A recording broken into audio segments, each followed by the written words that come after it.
Hi guys! For today's video, sasamahan nyo kami sa isang makabuluhang journey. So, kilalanin natin ang ating pambansang bayani na si Dr. Jose Protasio Rizal Mercado y Alonzo Riolonda o mas kilala bilang Jose Rizal. Ang una nating tatalakayin ngayon ay kung sino nga ba ang mga magulang ni Dr. Jose Rizal. Ang kanyang tatay ay si Francisco Mercado, isang magsasaka, modelo ng kasipagan at integridad. Ang kanyang inay naman ay si Teodora Alonzo, isang edukada, mabait at napakatalino. Siya ang unang guro ni Dr. Jose Rizal. Ang kanyang namang lolo at lola sa ama, which is ang Mercado family. Ang kanyang lolo ay si Juan Mercado.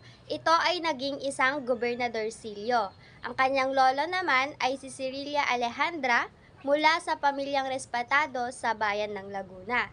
Ang lola at lola naman niya sa ina, which is ang Alonzo Riolonda clan, ang lolo niya naman ay si Lorenzo Alonzo, isang mestizo at konsehal. Ang kanyang lola naman ay si Brigida de Quintos, isang edukada at mula sa prominenteng pamilya. So, dako naman tayo sa mga kapatid ni Rizal. Ang kanilang panganay ay si Saturnina at ang sumunod ay si Pasiano, sumunod naman si Narcisa, sumunod si Olympia, si Lucia, Maria, at saka si Jose Rizal. Siya ay ang pangpitong anak nila.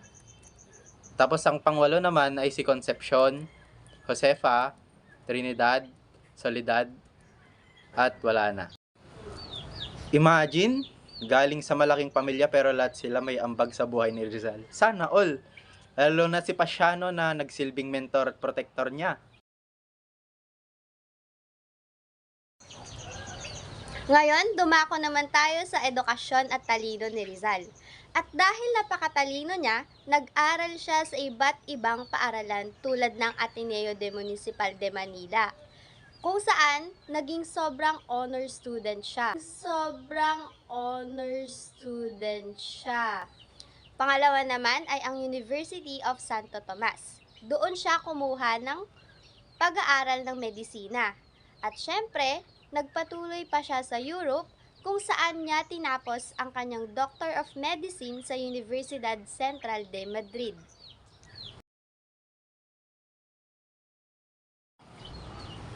Imagine, noong panahon na yon, sobrang hirap ng bumiyahe.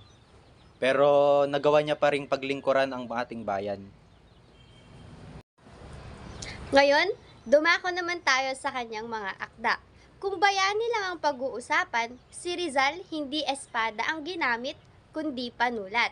At ang kanyang pinakamahalagang mga akda ay ang Noli Me Tangere na kanyang itinatag noong 1887, El Filibusterismo noong 1891. Sa mga akdang ito, ibinunyag niya ang katiwalian ng mga kolonyal na opisyal at prayle. Ito ang nagpaalab sa damdamin ng mga Pilipino para ipaglaban ang ating kalayaan. Pero dahil sa kanyang kritisismo sa pamahalaan, ipinapatapon siya sa dapitan. Doon naman naging teacher, doctor at community builder siya. Kahit saan ilagay, naglilingkod pa rin.